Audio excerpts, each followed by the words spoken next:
Baiklah, pada video kali ini saya akan menunjukkan bagaimana kita sebagai guru membuat tugas untuk siswa pada Moodle.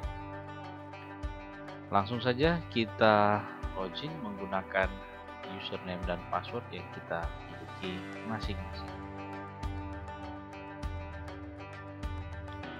Setelah kita masuk pada dashboard Moodle kita lihat kursus atau kelas yang kita sudah buat. Misalnya di sini ada informatika kelas 7. Nah, kita klik di situ. Baik, masuk kembali ke kelas yang sudah kita buat. Nah, sekarang kita tinggal pilih materi mana yang mau kita buat tugas untuk siswa. Di sini saya sudah punya dua contoh materi, misalnya menu dan icon, kemudian ada sistem operasi. Oke, di sini karena mata pelajaran informatika, jadi materi judulnya seperti itu ya. Nah, saya akan membuat tugas untuk menu dan icon Microsoft Word. Tadi saya sudah membuat materinya, harapannya siswanya sudah membaca dan sebagainya. Sekarang saya akan membuat tugas untuk menu dan icon ini. Kita aktifkan dulu editingnya di pojok kanan ini. Setelah aktif, kita tambahkan aktivitas ya. Jadi kita tambahkan aktivitas masih pada topik yang pertama ini.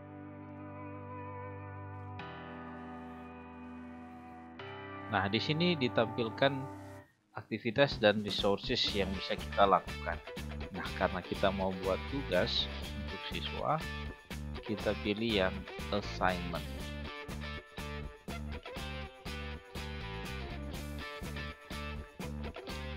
Baik, kembali ke pengisian field atau bagian-bagian secara spesifik dalam pembuatan tugas siswa. Lagi-lagi di sini ada field yang perlu kita isi, terutama yang bertanda seru warnanya. Assignment name, tugas 1 misalnya. Tugas 1. Misalnya nama tugas kita adalah tugas 1. Deskripsinya silakan diketik di sini, deskripsinya tentang tugas ini seperti apa, ketik saja, atau bisa juga kosong, tidak diisi apa-apa. Nah, kemudian di sini ada additional files. Jadi kalau mungkin ada bacaan lagi materi yang berkaitan dengan tugas tersebut, sudah kita edit di Microsoft Word atau kita sudah edit di PowerPoint, kita bisa juga tambahkan di sini ya. Seperti biasa kita menambahkan add, upload, kemudian kita choose file. Nah, choose file ini nanti kita pilih di dalam komputer kita apabila kita sudah buat file untuk tugas tersebut. Ya, oke, di sini saya cancel saja dulu. Oke, selanjutnya availability. Jadi tugas ini akan tersedia sejak kapan? Oke, yang pertama, allow submission form. Ya, jadi kita akan menentukan tanggal tugas ini diserahkan, dikumpulkan, begitu ya. Oke, jadi lagi-lagi dikembalikan kepada Bapak Ibu guru untuk menentukan tanggal. Jadi materinya tanggal 7, jangan tugasnya tanggal 7. Misalnya begitu. Atau lebih kasih waktu misalnya tanggal 8 dan sebagainya. Tugas ini mulai bisa dikerjakan. Tapi bisa juga materi tanggal 7, tugas tanggal 7. Yang tidak boleh memang materi tanggal 7, tugasnya tanggal 6 sudah bisa diakses. Ini kita perlu hati-hati, teliti menentukan tanggal. ya. Jadi jangan sampai tanggal tugas lebih dahulu ketimbang tanggal materi, ya, dan sebagainya. Disesuaikan. Kalau memang kita memberikan tugas sebagai pengantar untuk materi tersebut, boleh juga, ya. Jangan sampai tujuan kita itu terbalik, ya, akhirnya tidak tercapai. Kemudian di sini ada due date atau batas waktu kapan tugas tersebut, ya, berakhir. Dan sini ada cut off date, ya, oke, biarkan saja dulu. Nah, ini range-nya tugas 1 minggu, ya. Kemudian di sini ada remind me to grade by. Jadi akan ada pengingat buat guru, ya, tanggal berapa untuk periksa tugas yang sudah dibuat oleh siswa. Misalnya kita taruh sini saja tanggal 15, ya, oke, misalnya tanggal 15 karena tugas terakhir dikumpul tanggal 14. Kasih ingat supaya ada tugas yang harus kita periksa. Nah, notifikasi ini akan muncul pada akun Moodle kita, ya. Jadi kita membantu diri kita untuk mengingat bahwa ada tugas yang belum kita periksa. Langkah selanjutnya di bagian bawah sini ada submission types. Jadi artinya tipe penyerahan tugas siswa dalam bentuk apa.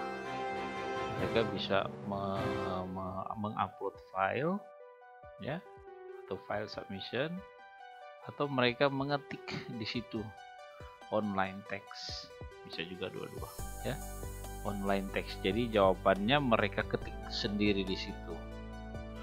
Nanti akan muncul form di situ dan mereka bisa mengetik untuk menjawab.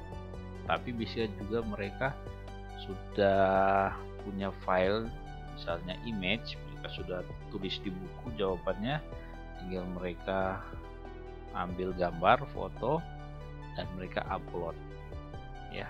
Jadi kita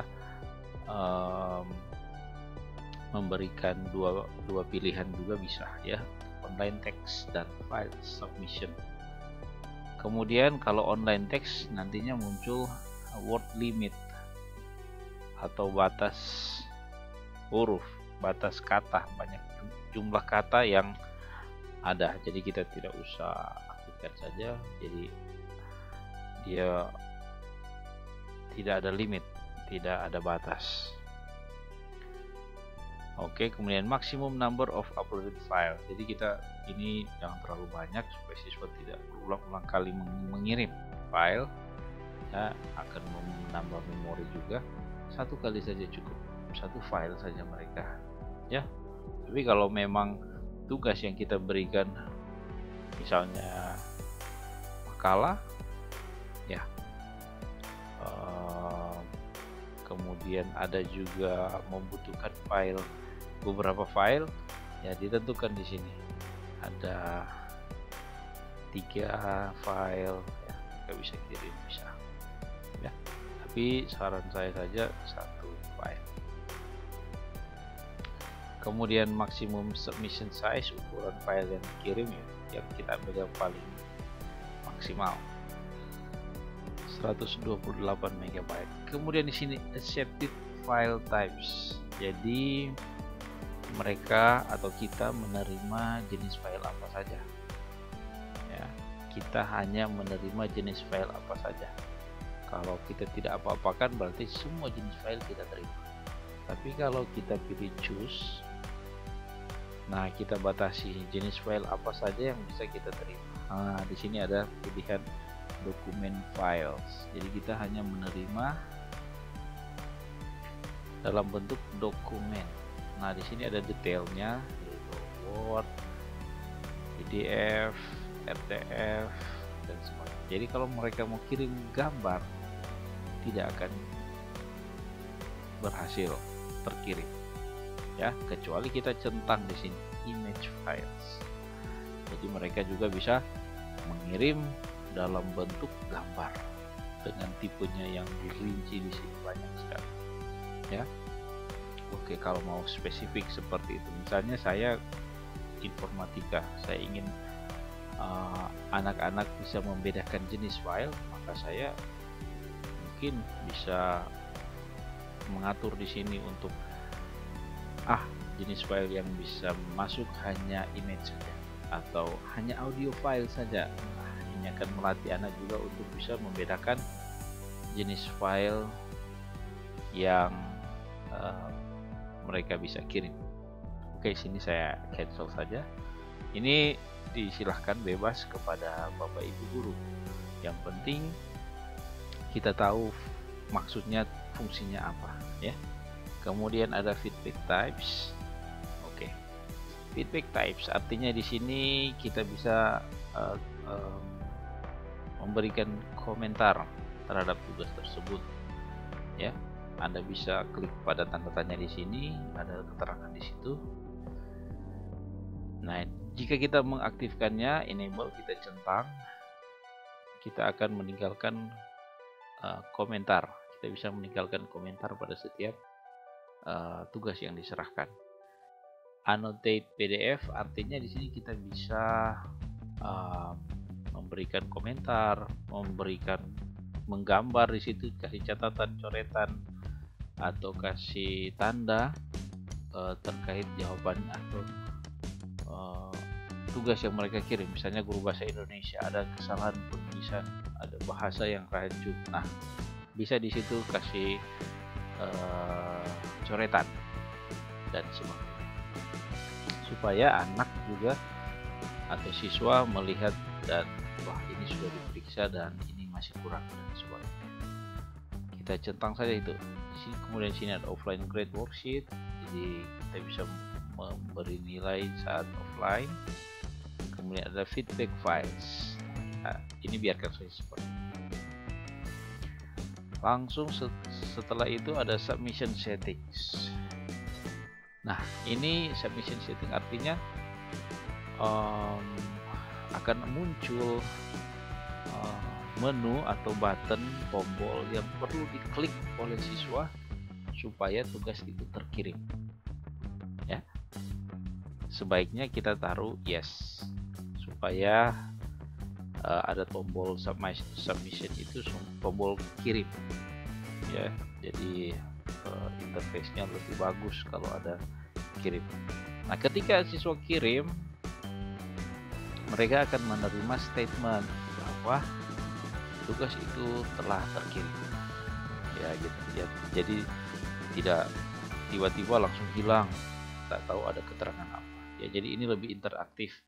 Jadi kita aktifkan yes supaya akan muncul pesan bahwa tugas atau file Anda telah terkirim kepada siswa, supaya siswa merasa yakin pasti bahwa tugasnya sudah terkirim. Ini adalah additional attempt, percobaan tambahan ya. Sebaiknya never, supaya mereka nggak coba-coba, satu kali saja. Group summation biarkan saja. Notification, grade. Oke, di sini grade, maksimum grade Bapak Ibu guru tentukan ya nilainya. Oke, kemudian ada modul setting, biarkan saja seperti itu. Nah, ini yang penting lagi, activity completion, kita pilih yang ketiga. Student must view this activity to complete it. Student must receive grade to complete this activity. Okay. Student must submit to this activity to complete. Jadi kita centang saja semua ya. Oke, sampai di sini ini teks biarkan saja, kompetensi biarkan saja. Kita kemudian save and display. Jadi gambaran atau penjelasan yang saya berikan di sini hanya menu-menu utamanya saja. Bapak Ibu guru bisa mengutak-atik atau melihat menu-menu yang tidak saya jelaskan. Silakan diutak-atik, dilihat. Kalau mau dicentang silahkan, yang penting dibaca petunjuknya dengan baik.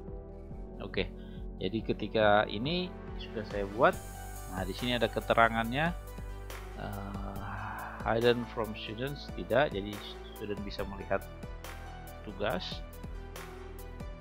kepada berapa peserta, yaitu 87. Belum ada yang kirim, submitted belum ada, needs grading belum ada karena belum ada yang kirim. Time remaining, jadi waktu pengerjaan tugas ini tinggal 6 hari 14 jam ya. Jadi Bapak Ibu guru bisa nanti melihat di view all submission. Jadi tanggal 15 nanti akan ada notifikasi. Kalau misalnya Bapak Ibu guru lupa, akan ada notifikasi untuk memeriksa tugas yang sudah dikirim oleh anak-anak. Nah, di sini kita view all submission, maka akan ditampilkan tugas-tugas yang sudah masuk ya. Oke, jadi karena ini belum ada, sudah pasti tidak ada. Oke, seperti itu cara kita membuat tugas untuk siswa menggunakan Moodle. Demikian, terima kasih.